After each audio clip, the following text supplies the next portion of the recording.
Hi, everyone. Welcome to Yachting International Radio. This is Diversity in Yachting, and I'm your host, Gabriela. Today, we're joined with Ashton, our Bahamian decky. What's up? How are you doing? I'm good. How are you guys doing? Good to be here on the show. Glad to have you. Why don't we tell everyone how long you've been yachting, your position, and how you got started?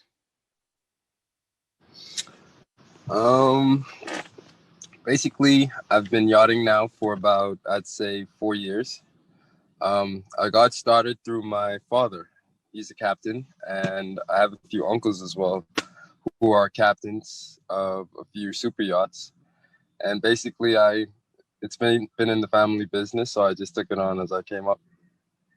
Wow. So you have 4 captains in your family? I have about 4 captains in the family, yeah. That's great. So you kind of grew up watching people work on the water. So this was always in your line of sight as a career option. Oh, most definitely, most definitely. Watching my dad, watching my granddad as well. He was on yachts ever since I was a baby. So just being around the water, it just comes easy. So I just, like I said, took it on as I came up. So as soon as you finished high school, were you going like, I'm going to get my certificates and that's what I'm doing? Or did you ever want to explore any other career paths? I actually did. I actually went off to college for sports. I went for a baseball scholarship, and I actually lost my scholarship due to an injury. And I came back home, and basically I knew nothing else but boats. So I Yeah, guess I went off to school, got my licenses, and here I am. that's awesome. So have you ever tried to go to Fort Lauderdale, look for work, or did you just know, like, if I'm just in the Bahamas, I can just work here, I live here, I know everyone? Actually, the boat that I'm on now, I took this job because my last 2 years I was away from home. Um, I was away from home for my birthday, Christmas, and I was kind of missing home, so I decided to take this job back home. But actually, I'm sitting my yacht masters next year. Well, this year, sorry. So are you worried about like the COVID situation? Do you already have a job lined up, or are you going to take your courses and then come back to the Bahamas? Like, what's the, Actually, the plan is to sit my yacht master, Mhm. and then I'll actually look for work in Fort Lauderdale. But if in the meantime, I'll probably just freelance for a bit, and if nothing works out, I'll probably come back home and then try it again. That's awesome. So basically, as you know, the show is about diversity. Um, when I met you in the Bahamas, you were probably the first Black boy I've ever seen working on a yacht. And Really? being being like in person, being in the Okay. Bahamas, I saw quite a few other Black people on board, but you were the first Black yachty that I've ever met, like while on duty. So, did you ever Uh, notice that before you got in, or was it just because you have so many family members that are captains, you never had that like, oh, Black people don't work on yachts? You always knew that there was room for you. How does that work? actually, no. I've actually gotten that before. Somebody came up to me and was like, "Dude, you're the first Black person I've seen working on yachts." And this was actually in Fort Lauderdale during a shipyard period. And a delivery guy was like, you're the first Black guy I've met on a yacht." And it really amazed me. But I've seen it before, and like you said, you don't really see much Black Bahamians, especially on yachts. Mm-hmm. That's true. And why do you think that is? Are Bahamians just not aware that they can work on boats, or is it just not common? It's basically just not common. You have a lot of captains here, but now they prefer to stay home, I guess. Mm-hmm. But the newer generation now is getting out there, trying to travel the world, trying to put the Bahamas on the map, especially.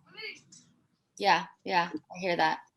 So yeah, I was really surprised and really excited. I was just like, oh, there's a black guy over there. Oh, there's another one over there. And then when we went to a different quay, I don't remember what it was, but we were docking and I saw a black stewardess on a different boat, like across from us. And I was just so excited. And I was like thinking maybe there's just more black yachties in the Bahamas.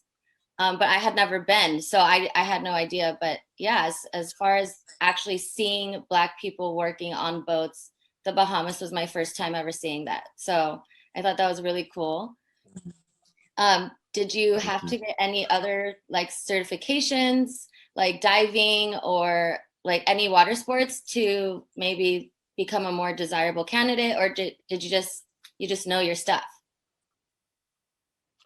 I'm actually taking an upcoming course for diving right now. I'm trying to do my open water PADI. Yeah. But right now, I'm just used to freelancing. Other than that, I have a few Bahamian licenses home that like the jet skis and the kayak stuff like that. But as to say, other than that, no other licenses. Just basically a local knowledge. Yeah, yeah. So are you hoping to become a captain at all? Oh, definitely, definitely. In the next few upcoming years, I definitely see myself behind the wheel. That's awesome. Do you have any like younger siblings, like younger brothers or anybody in the family? Or are you the youngest? I'm actually the oldest in the family.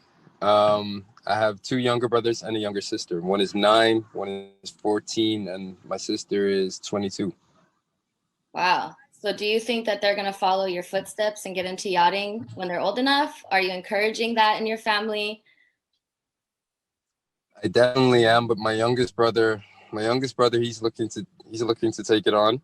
But as my sister, she's in college for biology. She's a biology chemist, and Wow. also my younger brother, he's more into basketball. So looks like he wants to take the sports route. Yeah. That's nice. Super diverse. Everyone wants to do their own thing. But it's Definitely. nice that they can always look up to their big brother and be like, well, there's always in the maritime industry, because I notice Yeah, but on board people are like, oh, well, my sister did it, or my brother, or my father.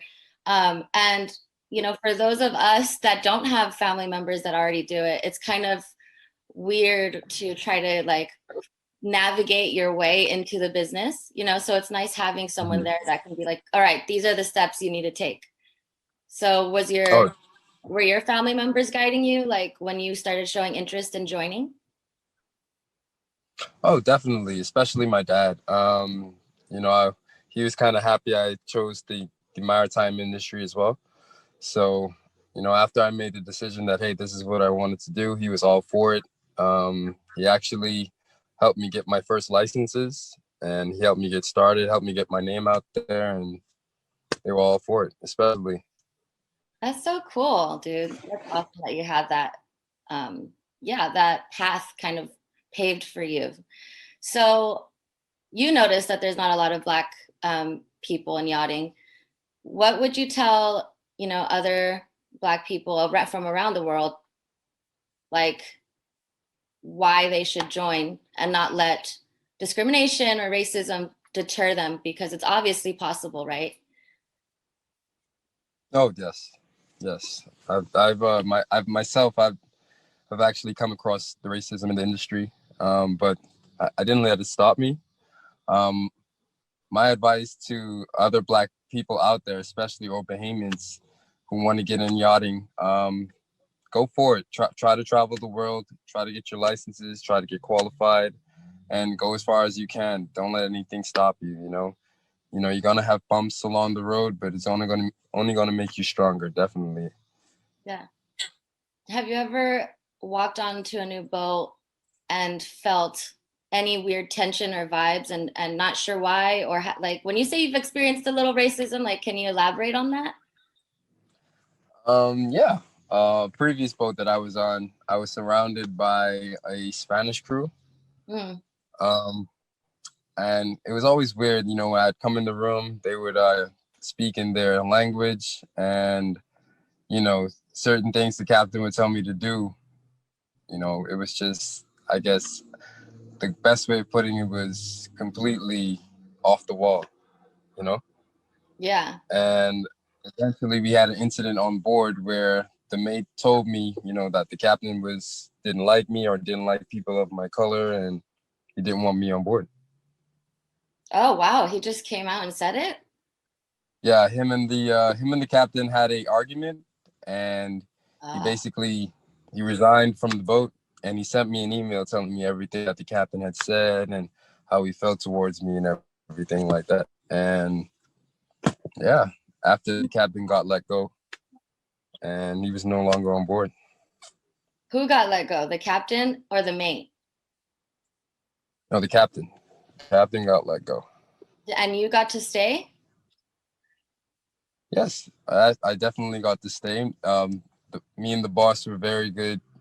We had a very good relationship, and you know, he apologized to me on what I experienced, and he told me, hey, um, you know, he gave me the word of encouragement that don't let something like that stop me. You know, just keep going. Oh, that's so good. That's good management skills. And that's what I'm always talking about with other people, is just that that's the way to handle a situation with grace, respect, dignity, and to take responsibility and admit that there's a problem. You know, sometimes you don't want to say, well, is it Yeah. because I'm Black? Because then people will sometimes brush you off and be like, it's not always about race. And it's just like, sometimes it is. Like, and it's nice that someone validated that experience for you and corrected it. That's just that's Yes. a pretty good story that I've heard so far. Most of them don't end very, very well. Well, yeah, I know.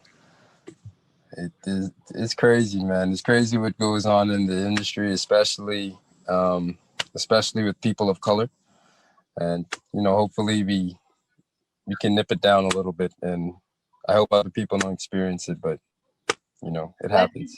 What did you say, or did you ever get to speak to the captain, or how did it make you feel? Like, were you embarrassed that everyone might have been talking about you behind your back, or how did that feel? Oh, definitely. I felt alone.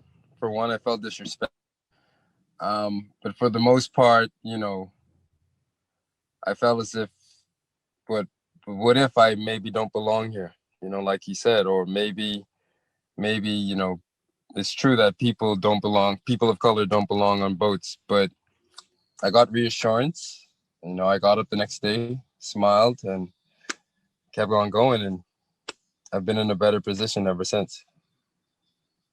Wow, that takes a lot of like humbleness and, courage to continue to show up to work every day with a good attitude, knowing that, the captain, who is supposed to be leading by example and setting the tone for the entire crew, was kind of poisoning the well. And that could have deterred other people from giving you a chance. So it's almost like you have to work a little bit harder to prove yourself to your colleagues, and you Yes. have to be extra on point and do everything better and know more than everyone else, because they're already thinking that you're not good enough, right? Enough. That's a lot of pressure. Yes. Totally agree. It really is. It really is. Like I said, you have to really be strong minded, and you know, you have to brush it off. You know, you have to take everything with a grain of salt, and like I said, just keep moving, keep working hard, especially if you know your work, you know yourself, you have confidence in yourself, you'll definitely make it. And did you ever go to your father or your uncles for any advice about how to deal with racism on yachts? Yes, I got some advice, especially from my dad and one of my oldest uncles. And they basically, you know, they told me the same thing. You know, take everything with a grain of salt. Try to brush it off.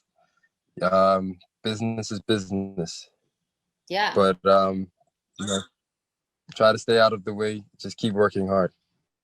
Yeah. I'm shocked to know that you alone just have 4 or 5 captains in your family. I only thought there were like 2 Black super yacht captains in the world. So they exist. They're just No, hiding in the Bahamas right now. They're just hiding, definitely. I think mostly because you know, they're private. Yeah. Um, and then I have one that does chartering. But yeah, I'm kind of proud of that.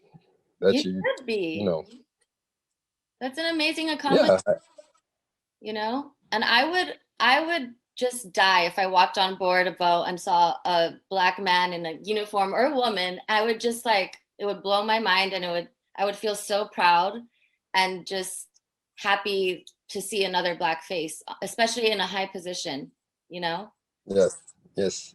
I look at them as encouragement. I look at it as motivation. That hey, that can be me someday. It will be you someday. Oh, it will be. It will be. Let me correct that. It will be. You're on your way. And you know, we are already opening doors for a next generation coming in. And we're this is a very, privileged job. It's a lot of hard work, but Mhm. it's very rewarding, and fulfilling at the Very. end of the day. And sometimes you look up from, scrubbing the boat and you see the view and you're like, wow, I'm so lucky to be here. And I just want Definitely. other people to experience that same feeling and not feel like, oh, it's too far fetched. That will never be me. I Hmm. want everyone to see us and know that there's a place for us on board. We're qualified, we're knowledgeable, and we're super Yes. strong because you already have to have a thick skin to be in the maritime industry, just in general. Hmm. But as a person of That's color, definitely true. as a minority, your skin has to be extra thick, and you have to, you know, be on point all the time because people are already waiting for you to mess up and be like, see, Yeah. you know? Yep. So do you ever feel like maybe sometimes your white colleagues can make mistakes and it'll just be like brushed off and then you make a mistake and it's the end of the world? Um, definitely. I see it all the time.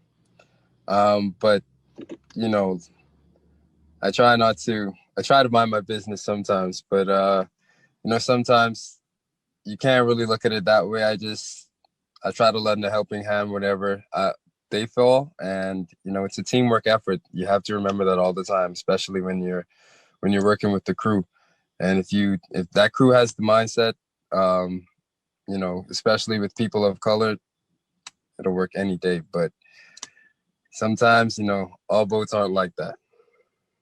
That's another thing too. I actually have to remind myself all the time that not every boat is going to have that negative attitude or prejudice that a lot of boats do have. So that's another thing I want people to know Mhm. is that you can't walk in thinking that that's going to be a problem.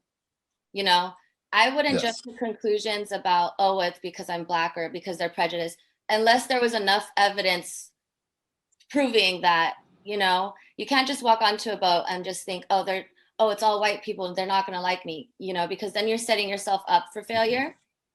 And then you might Yes. misunderstand certain things that are said or the way they're said, and it might not even be the correct thing. Mm. So Yes. I want people to know that it's not every boat. There's good boats. There's, diverse boats. They're not as visible to us, right? Yes, definitely. I totally agree.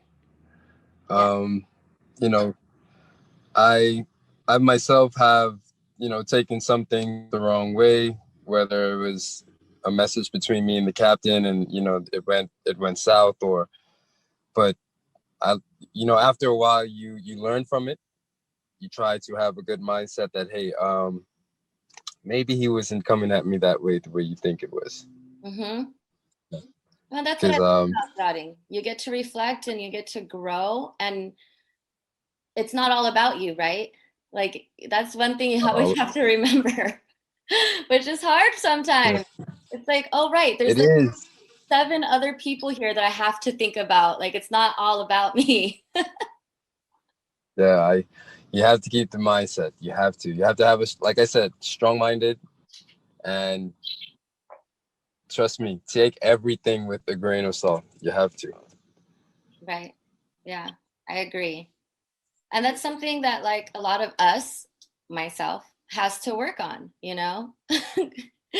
Because yeah, Yeah. if you take everything personal, it weighs on you and it makes your life and your job harder, especially if you live on board, Hmm. you know? Yes. That's definitely a good piece of advice for sure. So you'll be getting your yacht masters and you're going to Florida soon. And one Yes. day you're going to be a captain. And, you know, we're going to encourage other people of color to join and not be afraid, you know? Definitely. Definitely. Trying to make create avenues for people of color, people of minority, you know, I hope to see more people of color on yachts and in the maritime industry. And, you know, just trying to do my part. That's all. Yeah. Well, good. I'm happy for you. It's nice to see your face again. And maybe we'll see each Nice other to meet you. soon. And We yeah. will. We definitely will. All right. Well, thanks everyone for tuning into Yachting International Radio, Diversity in Yachting. I'm your host, Gabriela. This is Ashton. And we'll see you next week for another episode.